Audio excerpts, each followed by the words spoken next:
n'omwezi ogwokutaano guguno tusemberedde oguggusa ate oba oliawo naye nga osibye otya nno gwe omulabi wa Family TV gwe agiraba wiiki ku wiiki atandika naffe okuva ku programu ezisooka ku makya paka n'essaawa eno ng'okyali naffe tukwebaza webale nnyo webayire ddala naye ate okusinga ennyo gwe agamba nti nze nina okutambula kipayopayo ntuuka eka mu budde ndabe nga Health Mart tendeka tukwebaza nnyo webale nnyo gwe ensonga lwaki tukomawo ate oba oliawo ne twongera okuttaanya ensonga ez'enjawulo programu eno eba ya byabulamu lwansonga wano Family TV tufaayo nnyo eri obulamu bwo. Edwin Austin Mukalazi lyerinnya lyange. Gwe eyasubwa programu eya wiiki ewedde oba naawe yagiraba naye ng'obadde tojjukira bulungi bye twayogerako twali tutunuulira ensonga ya infertility oba okulemererwa okuzaala nga era tutunuulidde statistics era omusawo yatukakasa nti statistics z'abaami n'abakyala kumpi ze zimu ez'abaami abalemereddwa okuzaala n'abakyala abalemereddwa okuzaala kitegeeza si kya mukyala yekka oba si kya mwami yekka kisobola buno bulwadde ffenna tusobola obbulwala omwami asobola obbulwala n'omukyala asobola obbulwala kale kya makulu nnyo okugenda mu ddwaliro mwembi okwekebeza ate oba oliawo babawe n'amagezi ng'era we twasalira wiiki ewedde omusawo yali atubuulira ku bireetera obulwadde buno obwa infertility mu baami ng'atubuuliddeko ku bulwadde obukwata ku ngulu naye ng'ate n'olunaku olwaleero nga yetwabasuubiza Dr. Kafuuma Joseph tuli naye era ng'agenda kwongera okutusomesa ku bulwadde buno bwa infertility. Jjukira ono nno emirimu gyagikakkalabiza wali ku Women's Hospital and Fertility Center e Bukoto. Dr. abantu abo wiiki namba abadde bakwesunga okudda obasomese kale tuli basanyufu nti n'olunaku olwaleero osiimye n'okomawo ate oyongera okusomesa eggwanga. Yesebo mukulu Austin neyanziza nnyo okunkyaza neera nate mu studio za Family TV mbabuuzaako nnyo abalabi ba Family TV era mbalamusaako mwebale kugibeerako mwebale n'okwagala okuyiga ebintu bino bye twogera mpozi tubyogera sigamba nti obeereeyo wejjanjabe wabula omanye wa ewatuufu ew'okugenda bakujjanjabe era mukiwa nti oyiga ofunamu nnyo nnyo era ogenda kuyambako amagezi gano g'ofuna gagenda kuyambako munno g'omanyi ali eyo ng'alemeredde okuzaala agezaako kino agezaako kiri so nyongera okwebaza musawo yesebo luli nno emboozi yali enyumye akadde ne katusalako ng'otunnyonnyola ku bulwadde buno ekireetera obulwadde buno wali otubuuliddeko ku kulemererwa kw'enseke zino okutambuza spam ng'era wali otugambye nti okka kati okutuuka ku ntula baziyita ntula oba testicles exactly ndowooza we tuba tutandikira kunaku lwaleero pozi kanyongere nzijukiza abalabi baffe nti system twogera ku system kibayita male reproductive system system eno teri kitundu kimu nti kiri independent wabula ereetera ebitundu bingi okubeera ewamu ne bikola omulimo oguyambako okufulumya sperm okukola n'okufulumya sperm so twayogera ku kitundu eky'obusajja kiyinza okuviirako omusajja okulemererwa ne twogera ku buseke obuleeta enkwaso ne twogera ku prostate gland ne twogera ne ku seminal-vesical gland ezo bbiri ze zikola amazzi ezitalabika wano ku ngulu wabula nga ziriraanye akawago k'omusulo ze zikola amazzi ge bayita semen agajjiramu enkwaso ze bayita sperm. So waliwo abasajja mpozi abamu abafuna prostate obulwadde obwa prostate oba ne babalonga prostate BPH oba enlargement ne oluusi ne cancer prostate cancer ne babalongoosa ne babajjamu ka prostate abasajja we batyo bayinza okufuna obuzibu bw'okufulumya amazzi abasajja ge bafulumya kati nali nzikiridde nga nyinyonnyola ku buseke bwe twandiyise nga transport kuba obuseke buno bwe bukwasaganya entula zirina kuba bbiri testicles entula ye factory ezizaala sperm kati sperm nga zimaze okukolebwa zirina okuleetebwa waggulu zifulume omusajja azifulumye mu kikolwa kiri kati obuseke obwo obubiri bwebukola nga transport we buzibikira singa oba obadde ogenda Masaka n'osanga mu Lwera nga luli ku Easter omwala gwagwamu emmotoka nga tezisobola kukola ki kuyitamu so olemerera ogenda e Masaka, so spam ziyinza okulemererwa okukola ki okujja waggulu okwegatta mazzi. Omusajja naaba ng'afulumya amazzi nga temuli spam. So embeera endala eyinza oleetera abasajja okukola ki okufunyisa omukyalo olubuto ye factory yennyini. Factory eyinza okuba nga ekola kitono, ekola eri kibayita underproducing, it's underproducing, tekola spam zimala. Oba factory eyinza okuba nga eri fault nga nfu, tekola nga yakyankalanamu. Kati biki ebiyinza okuviirako factory oba entula okuba nga tezikola spam? Kibayita numbers. Kati nasooka njogere ku numbers.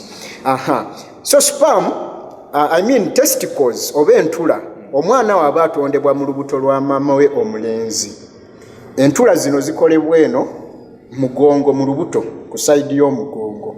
So entula nga zimaze okukolebwa, omwana ng'agenda akula okutandika ku myezi, okuva ku myezi nga emyezi wakati w'emyezi 2 okudda waggulu, entula ezo ziba zikolebwa. We zikolebwa zirina okutambula zikke mu nsawo we zirina okutuula mu scrotal sac. Entula ezo zituukayo ng'omwana awezezza oba olubuto luwezezza emyezi 5, weeks 20, era ku weeks 20 we tusobola okukeberera seksi y'omwana oba gender, okumanya oba omwana mulenzi oba muwala. Sikaani eyo tugikola ku weeks 20 oba emyezi 5. So entula ezo zirina okuba nga zituuse mu nsawo eri gye zirina okutuula wansi wakati w'amagulu. Wabula mu process eyo entula nga zikka ziyinza okulemererwa okutuuka mu nsawo oba mu kifo kyazo we zirina okutuula, kye bayita undescended testes. Kati zisigalawo, kati ziyinza okulemererwa mu lubuto eno ne zibeera stuck mu lubuto. Oba abasajja abasinga tuzisanga wano mu pubic area we tusibira omusipi abasajja. Omusajja ayinza okuba nga eri wansi ensawo eri scrotum nga nkalu temuli ntula n'emu. Era bamaama kikulu nnyo ng'ozadde omwana omulenzi, abasawo oluusi bayinza okwerabira okusinziira waawo oba ozaalidde. Kikulu nnyo okukwata mu nsawo eri owulira oba obuntu obwo bubiri gye buli. Ne ku mwana omuteera ku mwana omuto, omwana okuzaalibwa nkugambye butuukayo ng'omwana akyali mu lubuto ku myezi 5 oba weeks 20 bulina okuba nga butuuseeyo. Kati we bulemerera okutuukayo omwana ajja zaalibwa ng'eyo wakalu, ensawo eri empty. Ekyo bakiyita undescended testes. Singa kiremererwa, singa balemwa okukya-identifyinga ng'obudde bukyali ng'omwana tannasusa myaka 2.5, omwana n'avubuka omulenzi n'akula n'atuuka n'awasa omukyala ng'entula ezo teziriiyo, omwana oyo aba tajja kufunyisa mukyala lubuto, era ajja kwetaaga kye bayita donor sperm in future. Tulaze ziba tezijja kukola, newe ziba nga gye ziri eno waggulu ziba tezirina mugaso. Actually we tuzisangayo tukola olusikaani we ziba mu lubuto tuba tubagamba bagende bazirongooseemu kuba ziyinza omuleetera kansa. Tebasobola ziplacinga eri gye zirina okubeera. Ekyo kirina kubeerawo ng'omulenzi tannasusa myaka 5 bayinza ozissaawo, naye kasi asusa emyaka 5 n'avubuka, oyo mwana oba tajja kufunyisa mukyala lubuto. Then wayinza okuba nti emu yezzeeyo, endala eremereddwa, era emu entula emu eba ekola ng'omuntu wasigaza ensigo emu ekola omusulo, endala neerwala emu ne bagijjamu. I think ensonga lwaki Katonda yatuwa 2. Nti emu singa ekka eri neeremererwa, eri eyinza okukola omulimu, oli n'azaala, naye ate emu eyinza okutuukayo nayo nebeera at times overworked, nayo neeremererwa with time. Kakati embeera endala eyinza oleetera entula okuba nga tezikola, waliwo kye bayita amambulugga oba mumps, obulwadde bukwata nnyo abaana. Mwattu nno bukwata eno, naye effect eyinza okugenda eri mu ntula. So obulwadde bukwatagana bitya? Obukwata eno mumps is a virus. No, nala COVID is a virus, HIV is a virus. So bukwata eno kibayita parotid glands.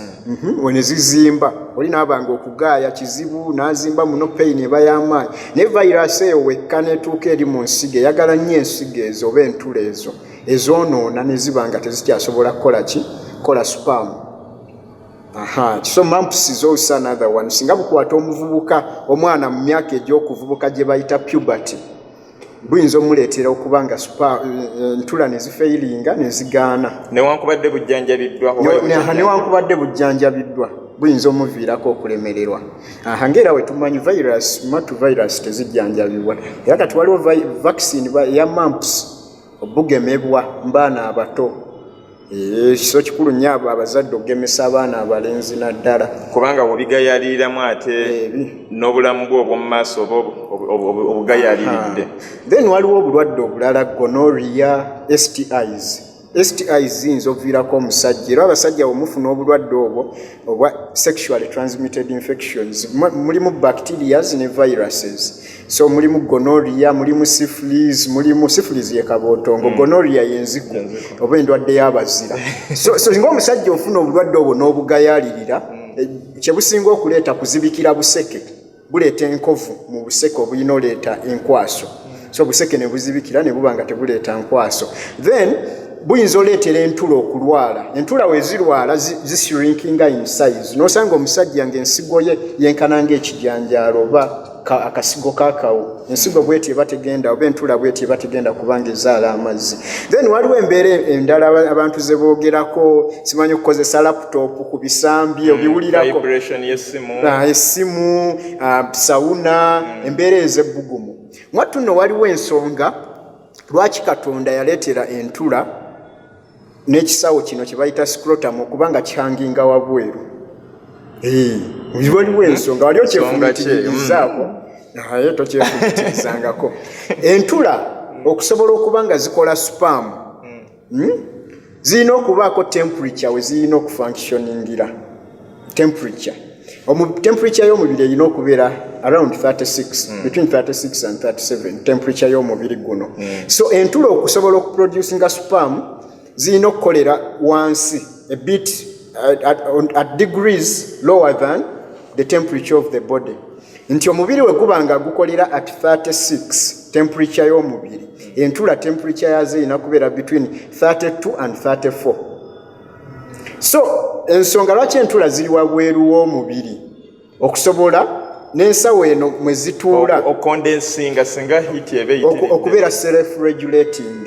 Nsi singa omwana afuna temperature negenda omusujja, mbeera y'omusujja, temperature negenda mu 39, ekisawo kino nga kirebera. Ekisawo kiri self regulating, kirina muscles eziri self regulating. Nti obunyogovu bwe bubeera bungi kifunda ne kyenyigiriza ku mubiri okufuna ebbugumu mu mubiri. Ebbugumu eribeera lingi oba byoyambadde, waliwo abalenzi abambala empale nga mukaaga oba batya kibooka, abasajja abamu banayambala empale bokisa nayambaliramu kali akatono, waliwo abasajja bwe batyo nga bambala empale nnyingi. So ebbugumu eribeera lingi ekisawo kyeta ne kirebera ne kisobola okuba nga temperature si y'amaanyi. So kiri self regulating. Kakati w'oteeka laptop ku bisambi okumala ebbanga eddene, oba abasajja abagenda mu sawuna, oba abantu abakozesa amazzi agookya, bw'obikozesa ennyo biyinza oleetera factory okuba nga tekola bulungi kubanga ebbugumu liba lingi. Laptop zireeta ebbugumu.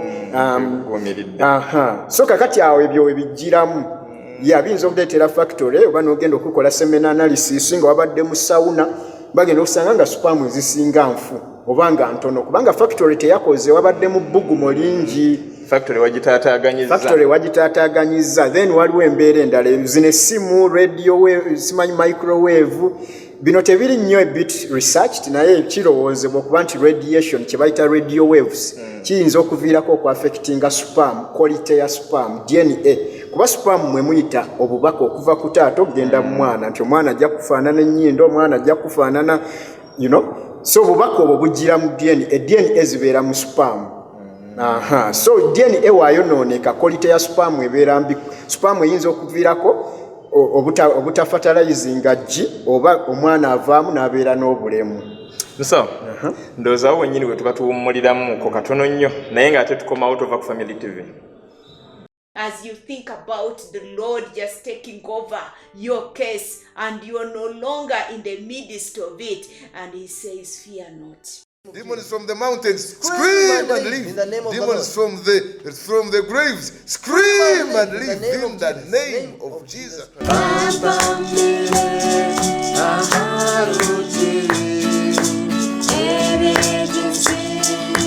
No more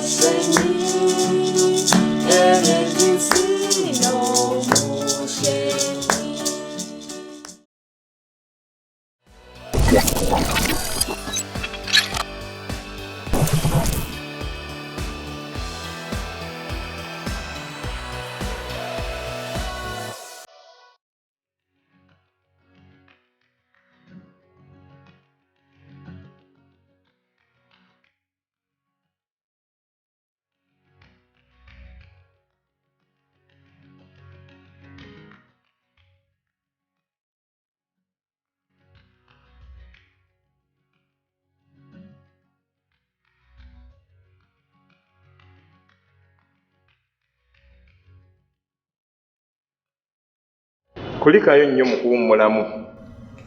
Naye ng'ate naawe yakatwegattako tukwaniriza ffe twatandise dda program Health Mart tufaayo nnyo eri obulamu bwo naye jjukira okutwegattako ku mitimbagano gyaffe Family TV Uganda YouTube woteekamu ku YouTube Family TV Uganda osobola okusubscribinga ku channel eyo ojja kuba olaba programs zonna eza Family TV ate ng'osobola okudownloadinga Family TV app awo wennyini ku App Store yo neera ojja kuba ogifuna oba ku Play Store so ng'ate ne ku Facebook osobola tufollowinga Family TV Uganda naye ng'ate Edwin Austin Mukalazi lyerinnya lyange tuli mu kutunuulira ensonga ya infertility era nga tuli ne Dr. Joseph Kafuuma ono nno mukugu mu nsonga za infertility n'olwekyo tobeereeyo n'okaaba tokkiriza amaka go kwonooneka ng'ate solution eyinza okubaawo y'ensonga lwaki dokita waali wano okuttaanya ku nsonga zino omwami tokisiba ku mukyala n'omukyala tokisiba ku mwami paka nga mukebereddwa ate okukeberebwa tekitegeeza nti kyekisembayo wabeerawo solution. Dokita, twabadde no tukyatunuulira nsonga eziviirako abaami obutazaala ndowooza mu kitundu kino tutunuulire n'abakyala. So tubadde tumalirizayo ku baami tubadde twogedde ku undescended testis twogedde ku mbeera ey'ebbugumo twogedde ku mbeera eya radiation mpozi waliwo embeera endala obulwadde mbaami waliwo obulwadde obuyinza obuviirako obulwadde ng'obwa diabetes buyinza oba sukaali buyinza obuviirako abasajja kubanga tebasobola kufunyisa bakyala lubuto obulwadde obwa pressure ya bulwadde obukulu nnyo n'endwadde ziri ze twagambye STIs oba STDs kikulu nnyo abasajja bejjanjabisa abasajja tebaagala kgenda mu ddwaliro bwe buzibu baagala nnyo okubeera ebyo ne balowooza kijja kuba bulungi ate mwattunga bali mu kwonoona. Then embeera endala lifestyle omugejjo nagwo amasavu bwe gayitirira obungi mubiri galeetera okuinterferinga ne hormones. Hormones ezimu ziva eno ku bwongo. Hormones zandibadde nga messages eziva ku bwongo ogenda eri ku ntula okusobola okusobozesa factory okukola sperm oba enkwaso. So wabeerawo interference abasajja abamu kiyinza obbaviirako okulemererwa okufuna ezzadde oba sperm okuba nga tezikolebwa na bulungi. So omugejjo kikulu nnyo okuwookinga ebyokulya okukola dduyiro abasajja okubeera fit. Then embeera ey'okunywa sigala n'omwenge ebyo byafectinga quality ya sperm. Quality ya sperm wakimbuuziza kyempita quality kwe kuba nga sperm oyinza okukebera omusajja nga sperm zimala bulungi kuba bwe tuba mwatu tukebera sperm tutunuulira ebintu ebyenjawulo kye bayita semen analysis. Mu semen analysis tutunuulira volume amazzi omusajja gafulumya. Omusajja aba alina okuba nga afulumya mils eziri wakati wa milo emu n'ekitundu ku mils 5 obungi bw'amazzi. Kati we tugenda ne tutunuulira pa mil mu drop emu ya sperm ettondo lya sperm manya lya semen mulina okubeera mu sperm nga tugase sperm ennamu n'enfu mulina okubeera mu sperm eziri waggulu wa miliyoni 15 mu drop emu a mil of semen mulina okubeera mu sperm nga ziri waggulu wa miliyoni 15 omusajja okusobola okufunyisa omukyalo olubuto. Waliwo omusajja wajja okukebera nga mu milu mulimu miliyoni 135. So sperm eziba nga ziri wansi wa miliyoni 15 omusajja oyo aba agenda kisanga nga kizibu okufunyisa omukyalo olubuto. Then sperm oyinza ozisanga nga namba emala bulungi naye ng'ezisingamu percentage nga nfu ng'olukolebwa nga zifa. So sperm ennamu mu miliyoni 15 n'okudda waggulu zirina okuba nga ziri waggulu w'ebitundu 5 ku 100. Bwe zibeera wansi w'ebitundu 5 ku 100 omusajja aba tagenda kufunyisa mukyala lubuto. Then waliwo sperm ezitambulira ddala nti omusajja waafulumya amazzi we gayiika mu mukyala zirina okutambula olugendo olwo luwanvu nnyo okuyingira mu nseke zisobole okusanga amagi. Sperm ezisinga zifiira mu lugendo olwo. It's a journey of the survival for the fittest. Sperm eziri fit zezituuka ku G. Wabula we zituuka ku G emu yeyina okuyingira eggi wabula eggi liyina ekikuta. Ekikuta ekyo okusobola sperm emu oyingira penetrating ekikuta ky'eggi ly'omukyala erigenda ofuuka omwana kuyina okubaako sperm endala nnyingi nnyo ezeetoolodde. Kibangawo wonayagala okuyingira ruumu nga kuliko oluggi nga lusibe omuntu omu togenda lusindika oyingire wabula mulina okubeera oleeta banno ne mulusindika ne muwaguza n'oyingira gwe aba ayagala okuyingira. So spaamu eyo eyambibwako endala okumenya ekikuta kiri yo neeyingira kasita eyingira tewali ndala ekkirizibwa kuyingira gi. So spaamu zirina otuukayo nga nnyingi kati ezo spaamu ezitandika olugendo ezitambulira ddala kuba omusajja ayinza okubeera ne spaamu nga nnamu naye nga tezisobola kutambula wabula zinyeenyeza mu kifo kimu. Spaamu efaananako nga woonaalaba akalulwe wakimako amazzi mu kyalo mu luzzi nze nakulirako mu kyalo mu luzzi omwo mubeeramu obululwe kalina omutwe munene n'omukira spaamu bwetyo bwefaanana. So spaamu eyo eyinza okuba nga omukira mulema tailo nga nema that's quality now. Spaamu eyinza okuba nga akatwe katono ng'oba ekitwe kinene nnyo nga tesobola kuwaguza gi.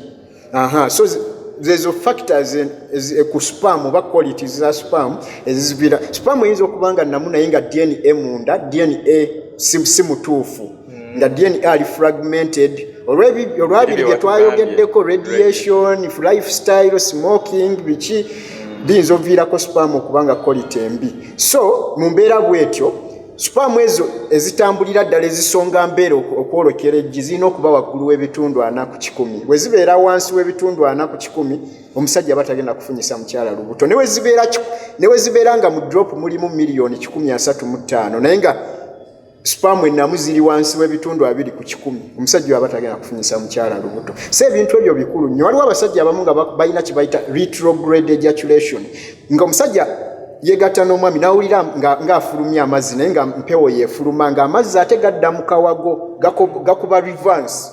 Waliwo embeera y'obulwadde ereetera valve ziri kuba mu kikolwa eky'okufulumya amazzi omusulo akawago keegatta omusajja aba tasobola kufulumya musulo n'amazzi mulundi gumu. Naye waliwo okuba nga ziri valves ezirina okusiba akawago nga ndebevu ziri weak. Kati mu kifo kya spaamu amazzi semeno okujja mu maaso ayingira omukyala ate semeno adda mabega bakiyita retrograde ejaculation. So omusajja bw'ati era batagenda kufunyisa mukyala lubuto empewo yejja eno mu maaso wabula awulira ng'alinga afulumya amazzi naye nga bambi tegafulumayo. So kati byebyo mu basajja ebintu ebireetera omusajja okuba nga tajja kufunyisa mukyala lubuto. Ate mu bakyala kati mu bakyala era system ngenda kuddayo ku system eriko ebitundu ebyenjawulo. Waliwo obukyala buggulira mu kitundu kye bayita cervix oba omumwa gwa nnabaana. Gwego nno guviirako abakyala okufuna cancer of the cervix. Kati omumwa gwa nnabaana guggulira mu nnabaana uterus. It's a system. Era kyangu nnyo omukyala okufuna obuwuka ne buyingira eno omukyala ne buggukira mu lubuto kubanga abakyala bo system yaabwe one part opens into the other. Ate bwe ekibi kye balina tebalinga basajja nti bo banguyirwa nnyo okufuna buno obuwuka oba STIs oba obuwuka obuviirako obuwuka obukwata ekitundu ekyo ekyawansi olw'ensonga nti fe abasajja advantage etulina ekitundu kyaffe ekyo kihanginga eno bbali naye bo obukyala we buggulira nti waliraanye kiri ekitundu ekyate ekifulumya obubi emabega ebitundu ebyo byeriraanye n'ekitundu ekifulumya omusulo kye bayita urethral opening ebitundu ebyo byeriraanye bisatu ekifulumya obubi ekifo ekyobukyala n'ekifulumya omusulo. So kyangu nnyo obuwuka okutambula ne buyingira mu kitundu ekira kyovola abafuna nnyo urinary tract infection ate fe abasajja kye tutafuna mangu bafuna nnyo kye bayita endwadde ezo obuwuka obukwata ekyo ekitundu ekyo buviirako STIs kuba obuwuka kyangu nnyo engeri abakyala gye beekiliiningamu engeri gye so abakyala bali ku disadvantage. So kyangu nnyo obuwuka okuyingira ne butuuka eri munda bo eyo disadvantage bagiyina. So tubale twogera nti omumwa gwa nnabaana guggulira mu nnabaana then nnabaana neggulira mu nseke eri connected mu nseke ate enseke zo ziggulira eno munda mu lubuto ne pelvic cavity. Kati ebitundu ebyo singa ekimu kifuna obuzibu waliwo abakyala abazaalibwa waliwo omukyala ndabyeko abakyala balinga 3 bajja ku ddwaliro eyo omu yali myaka 23 naye nga talwalanga ku nsonga. Tugenda omukebera nga ekitundu ekyobukyala tekirina we kiggulira ku mumwa gwa nnabaana nga mumwa gwa nnabaana ne nnabaana nga tebyatondebwa. So abakyala bayinza okufuna obulemu obwo ng'omuntu wanaazaalibwa nga talina mukono oli naazaalibwa nga talina kutu oli naazaalibwa nga ekugulu kwa kitundu. So n'ekitundu kiri kiyinza okufuna obuzibu. So omukyala wabanga nnabaana tekuze omumwa gwa nabaana tegweggudde abatagenda kufuna nsonga abatajja kufuna lubuto so abakyala abamu ayinza okutondebwa ng'alina kye bayita cervical stenosis nga omumwa gwa nabaana nga gwekwata guti wabula nabaana gyeri naye ng'omumwa gwa nabaana spam tezisobola kuyingiramu nga tewali nakisobola kufuluma omukyala ne waafuna ensonga ng'omusaayi nga gwekwata guli stenos tigweggala so omukyala bw'ati abatagenda kufuna lubuto waliwo abakyala mu nabaana omukyala ayinza okuba waliwo abakyala abajjamu embuto oba n'abafuna obuwuka okujjamu embuto n'okufuna obuwuka obwo obujja ne bwonoona bacterias obuwuka obwo buyingira ne bwonoona mu nabaana kati we boonoona mu nabaana mujjamu enkovu n'embeera ey'okujjamu embuto naye ereetera enkovu mu nabaana n'osanga nabaana y'omukyala nga yeekutte eti tekyasobola kweggulaggaziwa nga ne spam tezisobola kuyitamu nga mulimu enkovu nga onabeera n'ennimiro ng'erimu olumbugwe erimu ebisaka nga wali weekwata weewati so omukyala bw'ati omwana aba tasobola nakwesimbawo then abakyala abasinga ebitundu 5 ku 100 ebuzibu buveera ku nseke enseke ze zironda amagi so abakyala enseke nyangu nnyo okuzibikira oyinza osanga omukyala ng'azaddeko n'alemererwa okuddamu okuzaala abakyala abasinga abazaddeko obuzibu buva ku nseke kasita alemererwa okuddamu okuzaala so enseke ziyinza okuzibikira munda ne luba nga supaamu n'eggi tebikyasobola kusisinkana kuba omwana yeetondera mu luseke eggi teritambula oba supaamu tezitambula nga weggala oluseke enseke ziggala oba enseke ziyinza okuba nga tezisobola kulonda amagi amagi omukyala mu ovary gavaayo n'afuna kye bayita ovulation naye nga enseke tezisobola kugalonda nga woonaafuna nti omukono gwange guno singa gukwatibwa oli agukwata bw'ati oba ne bagusibako empingu guba tegwetaaya so abakyala bafuna kye bayita peritubal adhesions nga munda oluseke luli open spam zijja naye nga oluseke terusobola kulonda ggi singa omukono gwange oli agunyweza mba setaaya kulonda bintu kuba amagi we gakulira eri gye gakulira mu ovaries omukyala na ovulate nga kibanga omuyembe we gunaakula ku muyembe ne gugwa wansi we gugwa wansi ojja n'ogulonda otagulonda guvundira wansi so singa oluseke terulonda amagi oba ggi livundiraawo lifiiraawo ate ggi lifa mangu mu ssaawa wakati w'essaawa 48 n'essaawa 72 liba limaze okufa so eggi teririnda nnyo singa liba terirondeddwa lifa then waliwo abakyala nga balina obuzibu mu nkula y'amagi olabako omuyembe oguteekako obuyembe nga bungi nnyo naye ne bukunkumuka nga toguliddeeko wadde omuyembe nga gikuze mingi so abakyala bafuna embeera bwetyo bagiyita polycystic ovarian syndrome ng'amagi gatandika okukula nga mangi naye tegakula kutuuka ku potential ya ovulating so such ladies get what they call anovulation cycles abakyala we bati balwawo n'okugenda mu nsonga n'osanga omukyala ng'agenda mu nsonga omulundi gumu mu mwaka emirundi 2 mu mwaka tewali girikula they don't ovulate such ladies find it hard to conceive waba bamu naconceiving nga wayisewo emyaka ng'eno oba 5 singa akagilandi kali ke bayita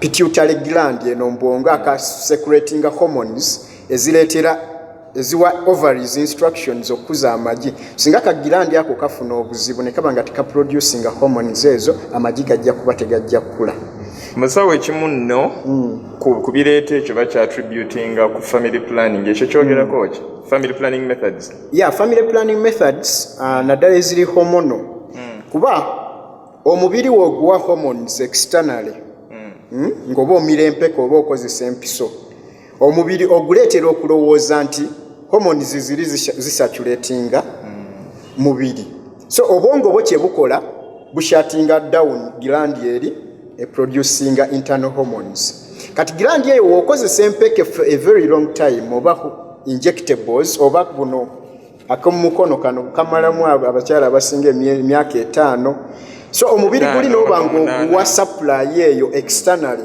from external sources not from within bo obwongo bulowooza everything is okay with time kagilandi kali oba glands endala zishatinga down kati gwe ova ku nkola eno ya family planning omubiri n'oba nga tokyaguwa kayinza okulemerera okuddamu okuproducinga hormones zekalina okuproducinga nekashakerabira kerabira oluusi omumagi ne gaba nga tegazzeemu kkula so abakyala lifestyle also lifestyle is very important. Ebintu abakyala bye balya nnaku zino infertility yeeyongedde nnyo because of lifestyle omugejjo.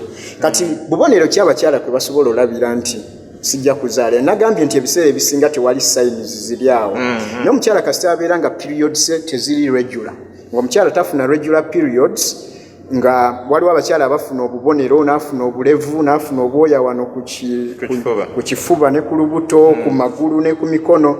Abakyala kasita yesanga mu mbeera bwetyo nga periods tezijja buli mwezi, aba ayinza okufuna obuzibu okufuna olubuto. Amagi gaba tegakula, abeera ne hormonal imbalance. Bwe bumu ku bubonero. Abayingiddemu homoni y'abasajja. Waliwo homoni y'abasajja kye bayita male hormone. Abakyala bafuna male hormone gye bayita testosterone yeeyongera, kuba omukyala buli woyongera n'ofuna omugejjo, masavu eri wabeerayo conversion of female hormones into male hormones. So buli male hormone werinnya mukyala afuna obubonero bwe twandisanze mu basajja. Obumu ku bwo male pattern bakiyita male pattern hair distribution. N'afuna obulevu, kikuboya ku kifuba, ku magulu. Abakyala abamu afuna muscular body. Abakyala